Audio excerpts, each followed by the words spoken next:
Ganja Aceh terbaik kualitasnya di dunia. Diputar buat pemasukan negara aja, jualinnya ke negara luar. Bisa jadi pemasukan negara bila bisa dimanfaatkan dengan baik. Hah. Ganja adalah obat Parkinson yang bagus. Indonesia tidak pandai melihat peluang usaha. Kebanyakan nanam ganja sih, makanya Aceh dikasih tsunami.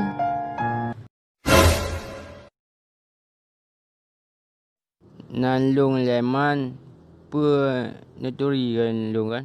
I'm Carlos, you famous. What happened famous? Terkenal? Terkenal tamu dia nasi ya. Ya udah gini aja, ini kelamaan ini, tanya aja apa yang mau ditanya, ya kan, Jing, Louis Kur.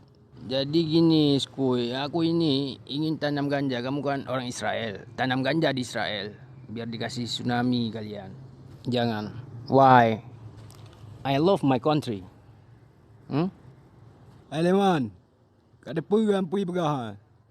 And because it fraud in the rocket Palestine, fraud mother dead people. You know, stop for laughing.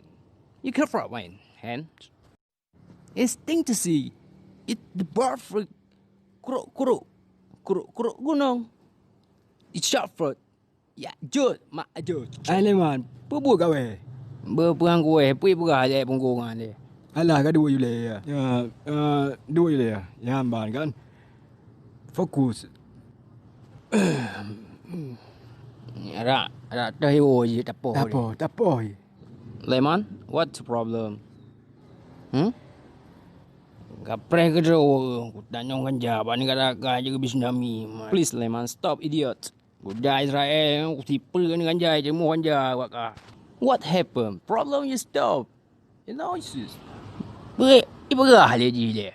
Baju bahasa Inggeris, baju bahasa Inggeris. Kalau lagi awak upload di Instagram, awak caption bahasa Inggeris. Macam hari ni, apa dia, awak apa pengikut awak Israel.